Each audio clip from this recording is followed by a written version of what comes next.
You're listening to Sox in the Basement, a production of the Broadcast Basement Limited, where every show is 30 minutes of good and comes from a basement bar on the south side of Chicago. Pull up a stool, pour a cold one, and join us right now for Sox in the Basement. Heard everywhere podcasts can be found, and always at soxinthebasement.com. I didn't mind Tony La Russa's weird lineup with Jake Lamb over first base in the last game of that Twins series, right? Like, I was like, well, this is dumb. I don't understand it. You have a natural first baseman that you have standing in left field, and Lamb has already proven he can stand in left field. So whatever you had, like who you had promised days off to, and Abreu wasn't feeling so hot, he'd run into the wall. He really needs to stop channeling Eloy Jimenez. I mean, I know they like each other a lot, but geez, you know. Yeah, he puts his red gloves in his back pocket, and next thing you know, he can't handle a wall. Like, he bounced off that thing twice, and then he tried to lean against it and missed it and fell into another wall. He was lucky a wall didn't fall out of the sky and land on him when he did that. What is with the White Sox and walls? We need more padding. There needs to be far more padding. Don't you remember Aaron Rowan? That started with Aaron Rowan back in the day. Like, you got to pad the walls. Yeah. Well, Lamb is a first baseman. That's what he played when he was a Diamondback. Guess what? He sucks at it. He's terrible at it. Well, yeah, he's terrible at it, and that's why he's no longer a Diamondback. No, he should never be over at first base. He should never stand there again. And at least halfway through the game, La Russa made the adjustment. He was like, all right, I've seen enough. Put Vaughn over at first base. We're done. Right, I mean, like, at least he did that. But I even then, I understood what he was doing because he had been on such a run, but there was that little part of me, right, that was like, can't we just run our best lineup out there and put him 10 back? Like, I wanted to crush the Twins' spirits. And then we still crushed Oh, but you know what crushes spirits. the Twin spirits even more than putting your best lineup out there and guaranteeing a win? Beating them with your worst lineup. Yeah, getting beaten by Jake Lamb. Belly on up to the 9-foot homemade oak bar. Pour yourself a cold one. My name is Chris. His name is Ed. Two friends sitting in a 9-foot homemade oak bar in my basement on the south side of Chicago doing Sox in the Basement, all brought to you by Family Waterproofing Solutions. Phone numbers on the logo for Sox in the Basement. You might be listening on iTunes. You might be checking it out on Spotify. Doesn't matter where you're looking at it. If you're at soxinthebasement.com, logo's right there. Also the website, famws.com. Any job, big or small, mention Sox in the Basement, and you get a discount. Thank you very much to Family Waterproofing Solutions for sponsoring this show, and thank you to the White Sox for making the past week just blissful. That's wonderful. My buddy Joe calls me up. He's my oldest kid's godfather. My daughter Audrey, he's her godfather. We were longtime college roommates. We're besties. But he's from Edina, Minnesota, which is a suburb of Minneapolis. He is a diehard Twins fan. In fact, he loves the Twins more than any other sports franchise that's up there in Minnesota. That is his team. Much like for you and I, it's the White Sox before anything else. And he calls me up during the first game, and he's like, I can't even watch the game. There's some kind of like dispute amongst cable TV channels up here, and they're not even on TV in Minnesota tonight. And I'm like, what? He's like, I'm following along on my phone, and I don't understand what just happened. And I was like, well, all of your outfielders somehow fell over each other just a minute ago. And he's like, oh. And I'm like, and your bullpen's atrocious. He's like, they're the worst bullpen. He's like, the Twins bullpen is so poorly constructed. It is the number one thing being talked about on Minneapolis sports talk radio right now. And he's like, and they've been talking about it because we had a long conversation during the game because I had described to him how his team was getting beat. He was like, once you get to the bullpen, add 3-4 runs. Like right away. If you can just hang with the Twins and get to the bullpen, you're going to crush them. He's like, their bullpen is terrible. There were people complaining about the construction of it. And he's convinced that Rocco Baldelli is so annoyed with what was taken from his bullpen and what was given to him that he's like, I'm just going to keep managing the way that I'm managing so that you guys can see these guys aren't good enough. Right. And that's where the Twins are right now. And that is not a team that is a threat. Like right now, I will not think about the Minnesota Twins or worry about them in this division. I don't care if they win the series in Minnesota. They still won't concern me because they've got to take the long road back to 500 before they're even relevant. And by the time they get there, we are going to be long gone. They are going to be in the rear view mirror. Like at this point, I'm just looking at the Indians. Like, are you just doing the same thing? Like, I'm just looking at the Indians. What are the Tribe doing? And how are we adjusting to the injuries? And how long can Tony pull all the right strings and hit all the right buttons? the Indians are what's left. And the nice thing about that is the Indians have a very clear Achilles heel this year. They can pitch. They got plenty of pitching. They have a good rotation, a little trouble at the back end. They got good arms in the bullpen. But boy, oh boy, can they not hit. They have Jose Ramirez and a bunch of nada going on there. Eddie Rosario was a nice pickup for him, but he has not solved any of their problems. They still have just a ton of problems all over the field. So I'm not as worried about the Indians as I was about the Twins, who, in theory, should have been a much more balanced. They should have been able to pitch well enough and hit well enough to hang with the Sox all season. If the Indians don't find, say, 3-4 batters somewhere in here, either develop them, call them up, or trade for them, they're not going to last. When the team gets good, you start seeing the national talk, right? You start seeing Lou Canellis start showing up at White Sox games. That guy only shows up when your team is good in Chicago. Like, yes, he's when Lou Canellis, one-track minded on there. When local guy Lou Canellis starts showing up at your ballpark, it's because he's like, whoa, I better learn about this team. They seem to be good. Like, and I'm starting to see pictures of him out at the ballpark doing reports like he was there the entire time. Like, get ready for the bandwagon jumpers, and I'm fine with it. Come on. There's plenty of room. They're opening up to 60% capacity. We got space. Those of us that were here through the rebuild, we all know who we are. We're all going to recognize each other. We're like, hey, there's so-and-so. We were all in this at the beginning, but I don't care. Fill the ballpark. Let's have a blast. But we've gotten to the point where there's national discussion, and I'm looking at this CBS Sports article, and they're talking about the White Sox, and the whole thing breaks down. Their offense is really, really good, but here's the issue. Jose Abreu, with a slash line at the time that they wrote this article at the end of the week, 240, 336, 457 so far this year. Yasmani Grandal, 130 with a 333 slugging percentage, but guess what? He gets on base, right? And there's struggles in the lineup, and yet they're that good. And then they look at the pitching staff and they talk about how, look at Dallas Keuchel, look at Lucas Giolito. They're not performing well, but their pitching staff is one of the best in baseball. This team hasn't even scratched the surface yet. This is a team that once their manager learns their personnel, figures out how to manage in the 10th inning, because he's still trying to figure out that strategy.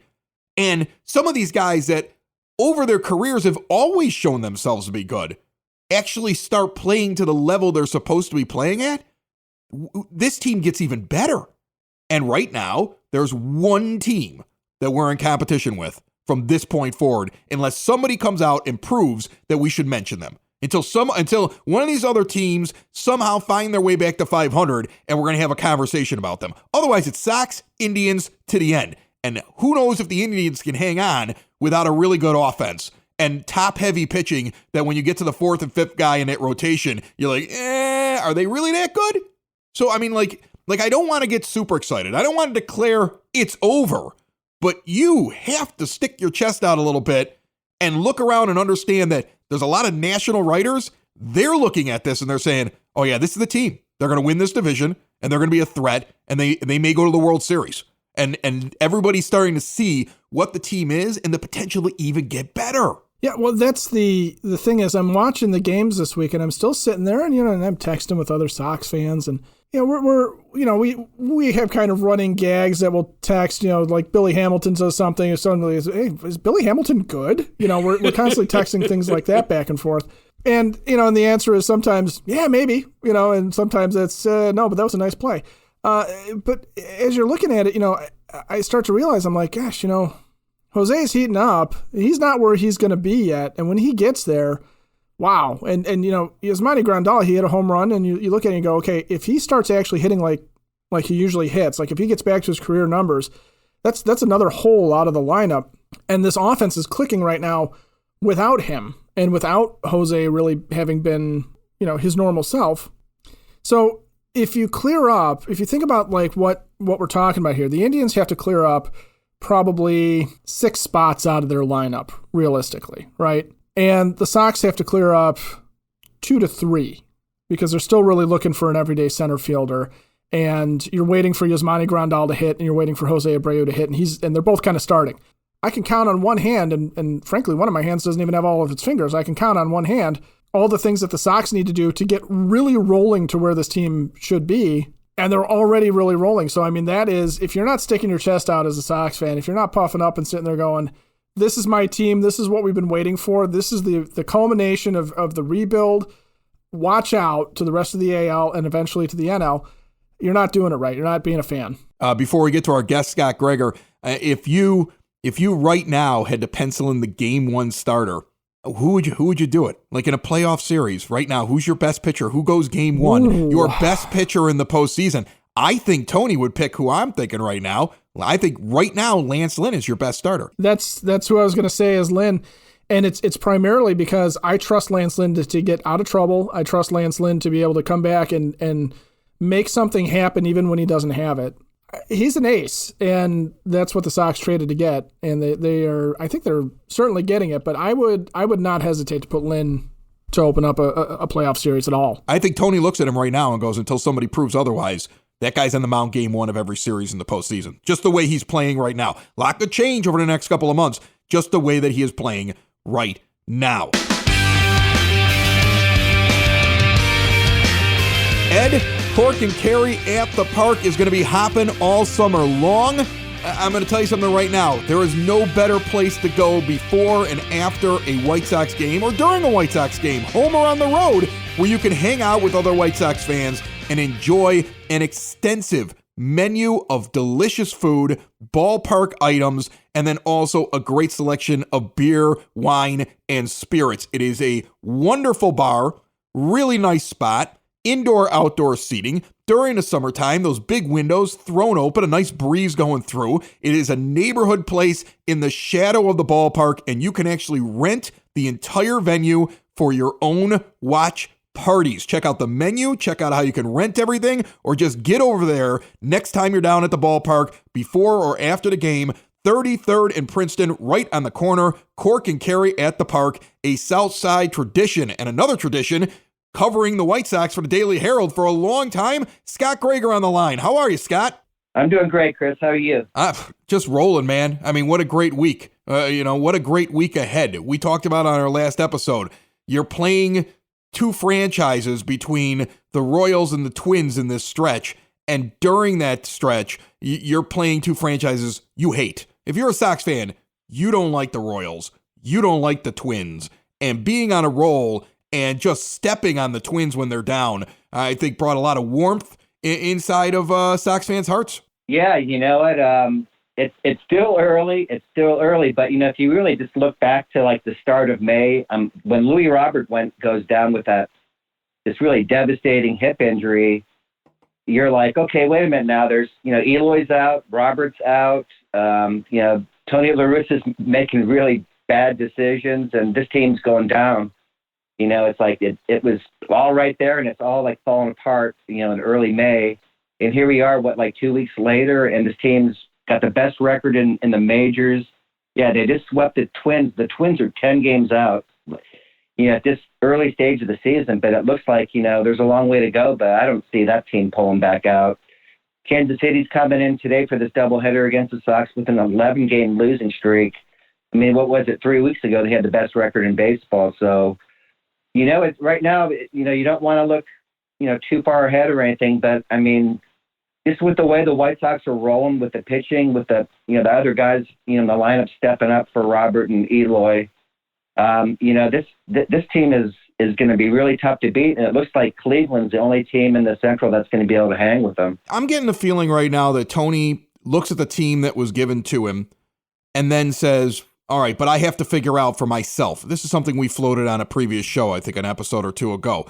No matter what the White Sox knew about their guys, no matter how they felt about their prospects, no matter what they felt about their pitchers, no matter what they told them about in the offseason before the season began, Tony La Russa needed to actually see it himself. He needs to push every pitcher in a certain situation to say, can he do it? Can he not do it? He throws Jose Ruiz out there in a pressure situation in the last game against the Twins because he needs to see, okay, fine, he's been pitching well early on, but can he actually do it when he's got some pressure, when he's in a high leverage situation? He keeps a starter in maybe a little bit too long for White Sox fans, but he is testing because he needs to figure it out for himself. Are you getting the impression that no matter what scouting book he might have been given by the organization about their own players, he as a manager kind of needs to know for himself, and that's why we're seeing some interesting roster moves early on and guys put in different positions out on the field. Oh, absolutely, Chris. For as much as he had 33 years experience and 3 World Series, championships coming into this job, but he had the long layoff, so he's got to kind of overcome that. He's made some mistakes, and as far as his own roster, yesterday I think I saw you comment on it that Jake Lamb at first base. Can this guy, Jose Abreu, as much as he wants to play, every day at first base. He's 34, 35 years old now, and he needs a break. Hey, let's see if Jake Lamb can play first base. Well, I think we all saw that Jake Lamb can't play first base. No. So, but this is the time. This is the time to check that kind of stuff out and see what you have, what you don't have, and it actually helps when you're playing as well as they are, and they've overcome really every bad fit that La Russa's tried to experiment with, and I just think as obviously as the year goes on here, he'll get to know these guys better and better, and he should improve as a manager as it goes along. Well, winning cures everything, and I'm wondering how you feel having to cover the team day in, day out. The press conferences, the sources that may reach out. To me, it feels like when things are going well, then everybody's happy. They go into a bad stretch or he makes a bad decision. Next thing you hear is like, oh, there's people angry with him inside the clubhouse, and there's some players that don't like him, and they're like, stuff gets leaked. Like almost like when something goes bad, you're going to get contacted, Scott. You're going to have somebody reach out to you and be like, oh, you got to hear what's going on in there. But when things are good, nobody's going to say a peep. I mean, are you worried you're going to go on a roller coaster this season? The good weeks, everybody's smiling. The bad weeks, something goes wrong and you get a phone call or a text from somebody and you're like, is this somebody trying to start trouble, or is this really happening? I mean, I'd be concerned about that if I had to deal with that all year long. That's just, Chris, I've been covering the White Sox since 1994. And I just remembered, back in the beginning, it was before social media, and that's really caused a lot of it's not even like if this team the White Sox, for as well as they're playing, if they lose 5 in a row, if this team loses 2 in a row, you're going to start hearing stuff. And, most of it's just smoke, and it's just part of it. There's always fights. Look what happened with the Mets last week with Lindor and I can't remember the other guy, the outfielder on the Mets. I got into it in the tunnel.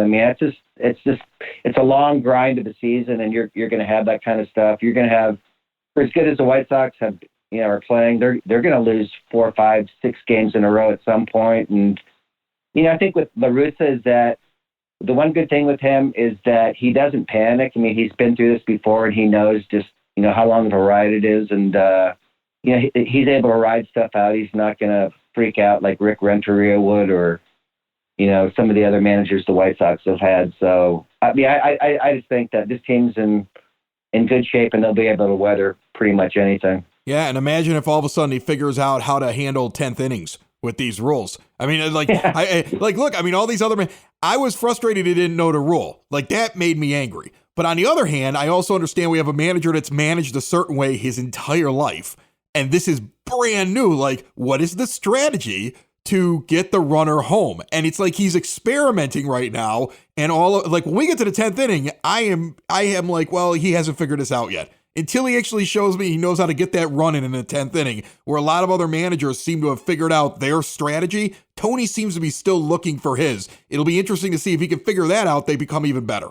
Yeah, well, it's he came into this job where La Russa's reputation has long been, I'm the smartest guy in baseball, just ask me.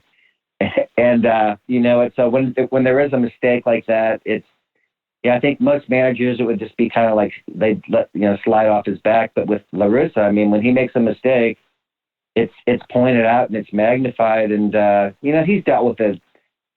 That's a game of imperfections, and he's at least stood up and taken the blame, and then it just kind of goes away. So, Scot Gregor, Daily Herald. I'm sure you're pretty excited looking at all the things going on in the world right now. You might actually get to walk into a locker room soon. Like, you might actually get to see these guys face to face and get back to the grind. Are you looking forward to that? Yeah, I sure am, Chris. And that was such good news yesterday that just the attendance can increase to 60%. And then, maybe by mid-June or July 4th at the latest, if you have a full capacity again, I'm more happy for the fans that have really have like people like you that have really like suffered through that long rebuild, and then the years even before that when they were just patching veterans together and not playing good baseball. I mean, this team, it would be really fun just to go sit in the stands and watch this team in the summertime, and so that's great. And if I can get into the clubhouse too, that would be great too. But it's kind of things are really starting to trend in the right direction, and it's good to see. Awesome. Scot Gregor, Daily Herald. We will talk to you again soon, my friend. All right, Chris. Thanks a lot. The Broadcast Basement On Demand Radio Network has Sox in the Basement, the all-new Southside Pod, and so many other podcasts that are 30 minutes of good in a world of dumb. And one of those deals with health insurance, which may seem boring to you, but I'm going to tell you, I learn an awful lot from Butch Zemar and the Zemar Podcast, available everywhere podcasts can be found, and also on his company website, EliteBenefits.net. If you are a CFO and HR professional, the owner of a company, and you are tired of the typical health insurance premium increases each year, out of control premiums with no end in sight, you want to save yourself money, you want to save your employees money, you want to be the employer of choice. I've been reading all these things as the pandemic ends. Lots of people are getting ready to leave their jobs. Lots of people are like, oh, I got to go back into work. I've really gotten used to working at my house, and I'm going to find another job that lets me do that. Or I've always wanted to do this, and the last year has made me decide that I'm going to go for it. You're going to have a lot of people changing jobs. Be an employer that offers something that attracts employees. And now is the time to get all of your health insurance stuff updated and set yourself up for the next open enrollment period that comes up in the late fall, right around October, November. Give Butch a call right now or visit the website elitebenefits.net or give him a call today, 708-535-3006. All right, so Scot Gregor brings up a point, or at least he touched on something there that I want to talk about with you, because the moment he said it, I was like, well, I could have this conversation for the next 10 minutes with Scott, or I could talk with you about it, okay? Yeah, absolutely. He brings up, things are going good, you're not going to hear anything. You're not going to hear anything about how somebody doesn't like Tony. When things are going bad, you're going to hear it. And he's kind of preparing himself for that. Like, it's going to be that kind of a season. He said, normally a team loses 6 in a row, and that might happen this year with this team, even if they go out there and win a bunch of games and win the division without any problem. They're going to have their bad stretches. With this team, if they lose 2 in a row, he might get a text like, by the way, did you know this about Tony? Like the Sharks circle Tony La Russa, and it's going to be this up and down thing. But one of the things that stood out to me when he was saying that is he reminds me a lot of Guillen. Oh, yeah. Guillen was the lightning rod. Like when the press was hunting for a story in the dog days of the summer, if something was wrong, it always centered around Guillen, and it allowed his team to play loose. In 2005, there were all kinds of crazy stories. In 2006, there were all kinds of crazy stories. And actually, throughout all of Guillen's tenure, there were all kinds of things. But Guillen, until the end, really just made it about him. He took the pressure off the players. Later on in that run, he didn't do a very good job. Sometimes he actually put pressure on his own players. Sometimes he was throwing guys under the bus. Sometimes he was making them the story. But right now, La Russa, being a veteran manager, if he can continue to take it the way he's been taking it, if he can continue to deal with the press and the stories and just let it roll off and be the focus whenever there's something bad, his team can stay loose, whether they're playing good or playing bad all season long. And that is a big plus. Well, and that's a veteran move for a manager, is to try and do that. And Tony's got experience, being the lightning rod. I mean, it is possible that some of the things that we're seeing with him could be him playing the role. The 10th inning doesn't go well. He's got Liam Hendricks out there. That's obviously his call. But the focus becomes he didn't know the rule. The focus doesn't become the Sox didn't execute, because they didn't execute that particular inning. So if Tony's playing the role of, I can just be like Grandpa and I can get away with it because I can always just play it off like, I'm old, I wasn't thinking about it, and he's pulling that move. That's a pretty savvy move. That's not a bad move for him to do that, to take the pressure off the team. But I think the other thing about it too is he's Tony La Russa. He was a controversial hire. He was a guy that came out of nowhere, as far as I think everybody was concerned, to take that managerial job when they fired Ricky Renteria. there's going to be a certain level of scrutiny, and it's very hard for people who scrutinize, to separate the idea that they can scrutinize him for the good things and the bad things. So they're just going to pick on the bad stuff, and when things are going well, they're going to go, well, yeah, we're winning in spite of him, but there's only so many times you can say that, right? There's only so many times you can sit there and tweet or, try and write about it or talk about it and sit there and go, we'd be much better with Tony while we're in first place. We'd be much better. You can't really sustain that very long, but the moment something goes wrong, yeah, it's very easy to jump right back on in and say, who wouldn't have done this? Robin Ventura. Terry Boom Boom Bevington would have figured that out. If somebody had woken up Jerry Manuel, he would have made a different choice.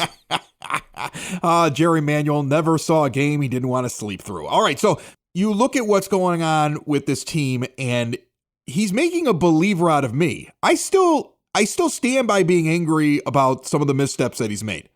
But then I also see him learning from those things. And Gregor brought it up. This is Tony La Russa. He likes to tell people that he's the smartest guy in baseball. He's right. Like, this is something he prides himself. He prides himself on being the smartest guy in baseball. And he had to eat some humble pie early on. It's not going to happen again because he's embarrassed and he's upset about it. And he doesn't want to tarnish his legacy. And he wants to do a good job. And you cannot argue with the fact we have gone over it now for the last several years here on Sox in the Basement. This team doesn't have a high enough OPS on base plus slugging against right-handed pitching. And it got worse when Robert and Jimenez got injured. And yet, the manager is putting together a lineup and making adjustments in game that is producing a huge run differential. And we had a stretch there where it was 9 or 10 runs a game for several days in a row. And some of those times is against a lefty, and some of the times is against a righty.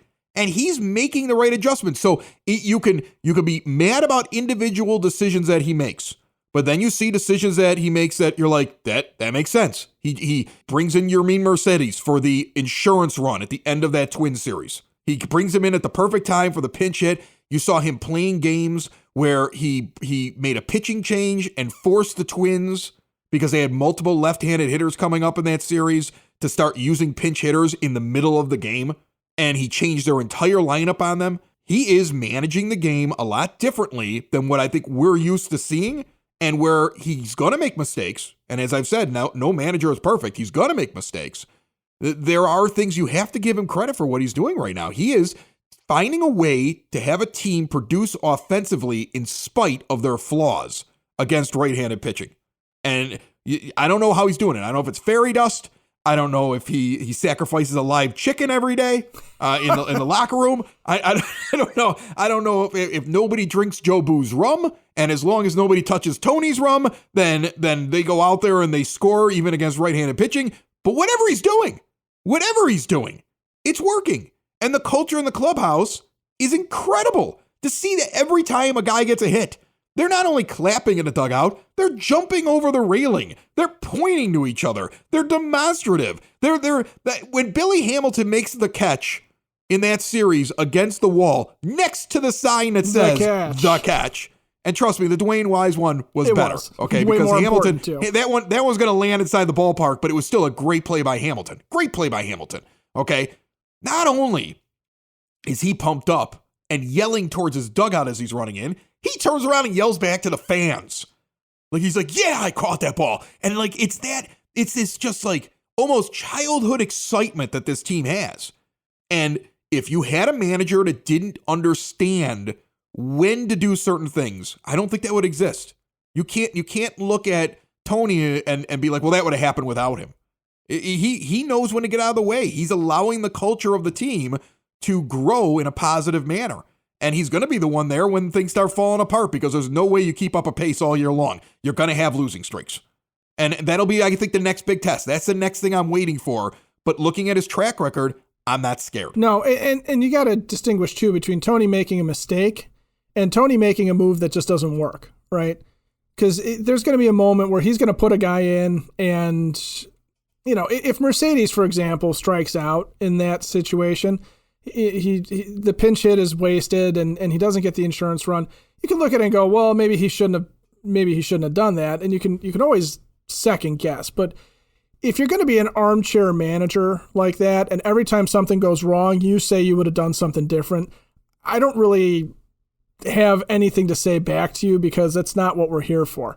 But if you're looking at the grand scheme of things, right, and you think about going back to Ozzie Guillen and winning the World Series, and I don't want to play remember when too much, but that's what we're in the hunt for this year, is to have Tony La Russa take this team to a World Series. And what he does at the end of the season over the course of 162 plus the playoffs, let's hope, that's how you want to measure what he did.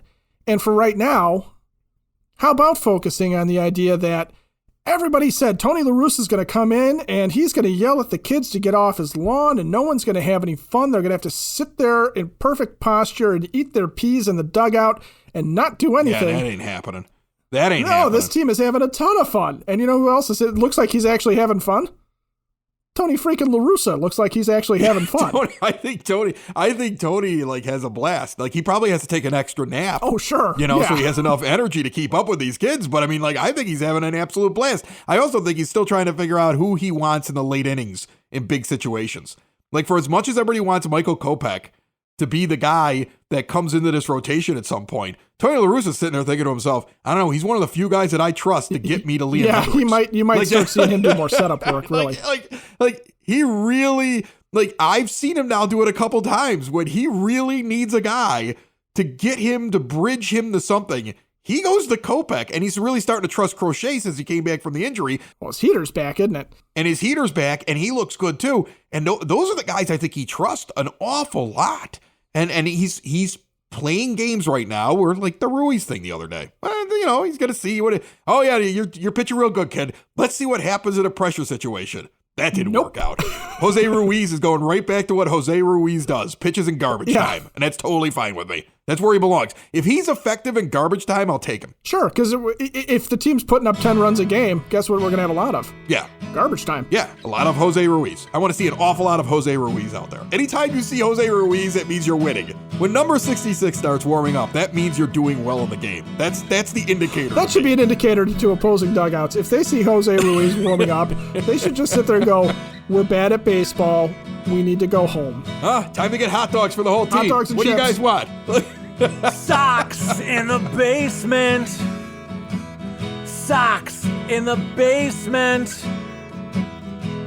Socks in the basement. Socks in the Basement. Heard everywhere podcasts can be found, and always on socksinthebasement.com.